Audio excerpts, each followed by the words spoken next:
Kalian ada dengar kabar terbaru nggak eh, tentang tentang anak yang baru umur 17 tahun dan dia membunuh satu keluarga? Ini cuman info dan mungkin review aja ya. Jadi ini anak umur 17 tahun membunuh dengan satu keluarga, bahkan mayatnya itu di di apa ya dilecehkan ya, mayat ini sudah meninggal dunia dan dilecehkan beserta anaknya, ibu dan anaknya. Ini apa yang terjadi di akhir-akhir ini ya, saya sangat sedih sekali apa yang terjadi dengan kita akhir-akhir ini. Jadi di mental anak-anak kita ini apa yang terjadi? Saya komen kayak gini karena anak saya masih berusia 17 tahun. Jadi kadang-kadang, dan itu tetangga. Kalian sudah dengar ini cerita ini belum? Jadi tetangganya sendiri dibunuh satu keluarga, tidak ada satupun yang dimaafkan ya. Maksudnya dilepaskan begitu aja, membuat merinding ya saya ya, karena saya punya anak remaja ya.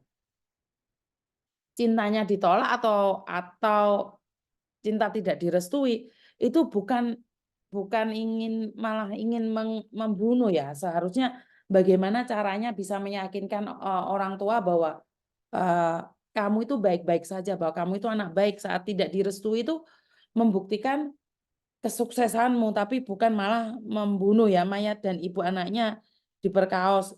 Oh ya Miss, di Bontang Penanjang Pasir Miss kejadiannya. Oh ini tetanggamu ya Daryl ya. Junaidi Miss, nama pembunuhnya masih kelas 3 SMK.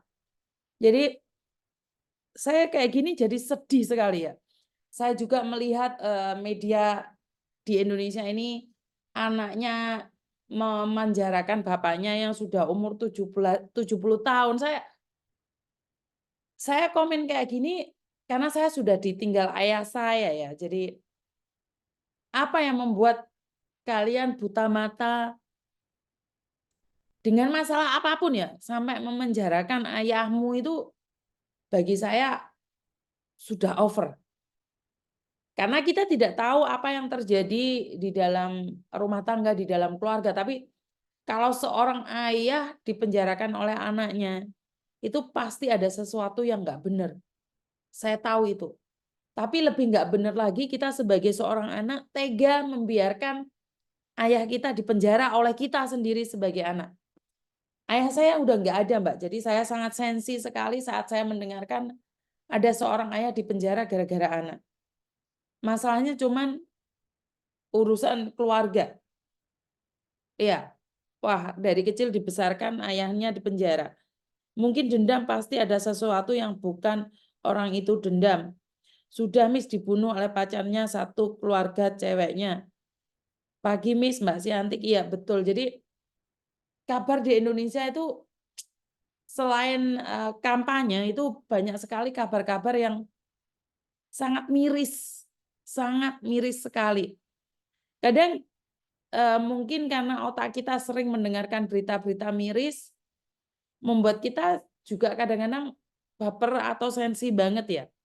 Dan ini membuat kita sebagai pekerja migran yang ada di luar negeri, itu seharusnya kita lebih semangat lagi, karena kita sudah dipilih dan terpilih untuk menjadi orang-orang hebat, menjadi orang-orang kuat bekerja di luar negeri.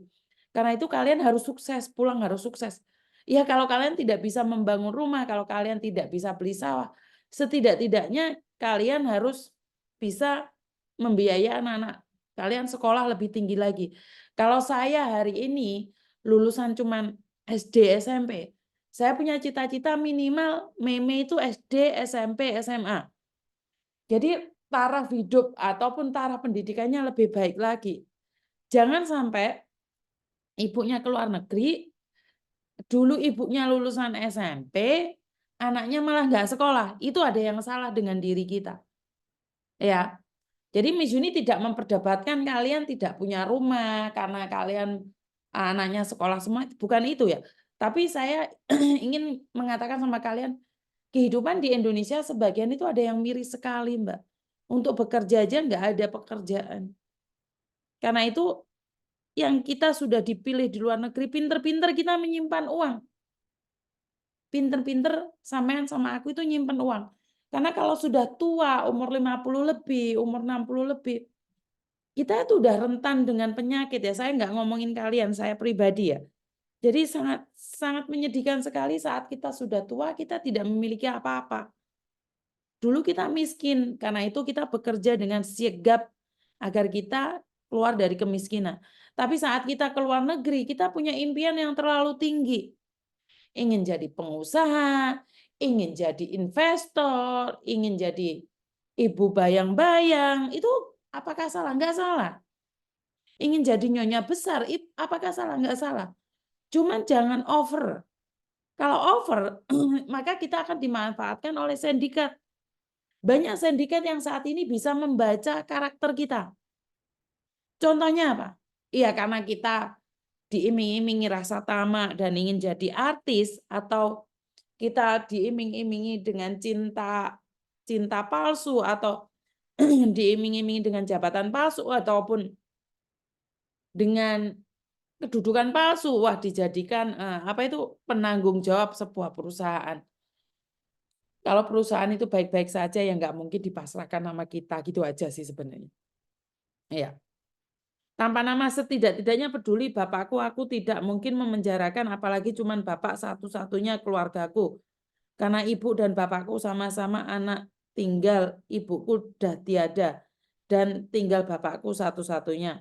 Ya, telat 22 menit dari Mbak NR. Taichung, pagi Mi, salam dari Taiwan. Bill, aku lihat di VB TikTok banyak anak yang membuang orang sungguh sadis. Mereka lupa tanpa orang tua nggak ada kalian semua. Tanpa nama, anak artis yang ditenggelamkan pacar ibunya juga viral, Miss. Betul. Siapa ya? Tamara siapa gitu ya? Jadi aduh nggak tahu deh. Epi Lover, alhamdulillah hari ini udah dapat lesi, Miss.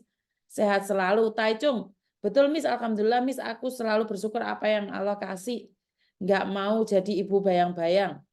Mbak Nur Baena, Kong Heva Choi. Terima kasih Mbak Dian Sunarmi. Terima kasih sekali kehadiran kalian.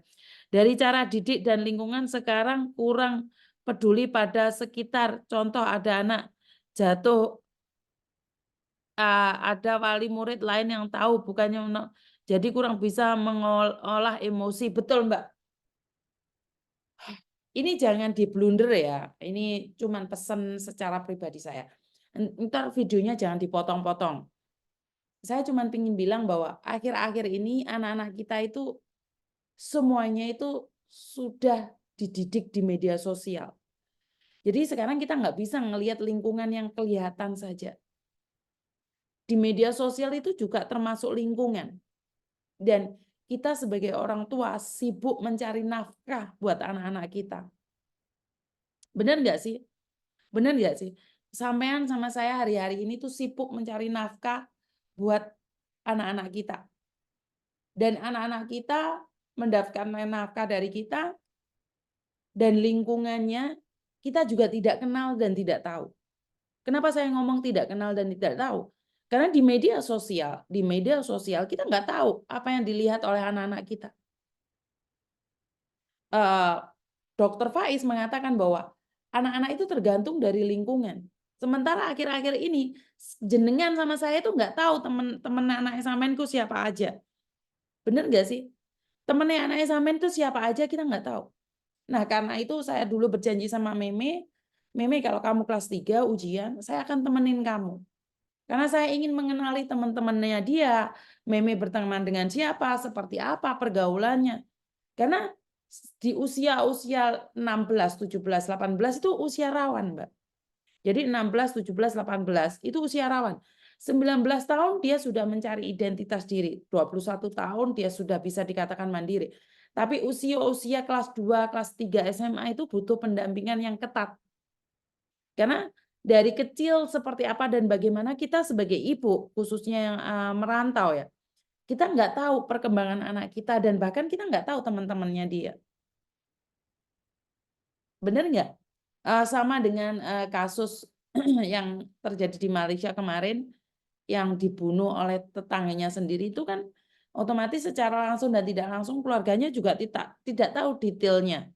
Temannya dia siapa saja, seperti apa. Ya karena memang di usia 16, 17, 18, 19 itu masih usia ibu itu bukan cerewet ya, lebih untuk sharing ya. Jadi kita nggak boleh marah sama anak, "Kamu temennya siapa? Nggak boleh ini, nggak boleh itu." Mungkin nggak kayak gitu kali konteksnya ya. Jadi saya lebih ke meme itu untuk protek tapi bertanya. Protek tapi lebih untuk melindungi dengan cara bukan menghakimi. Oke, ini ada yang telepon ya, saya angkat dulu ya teman-teman ya, selain membahas yang tadi ya. Halo.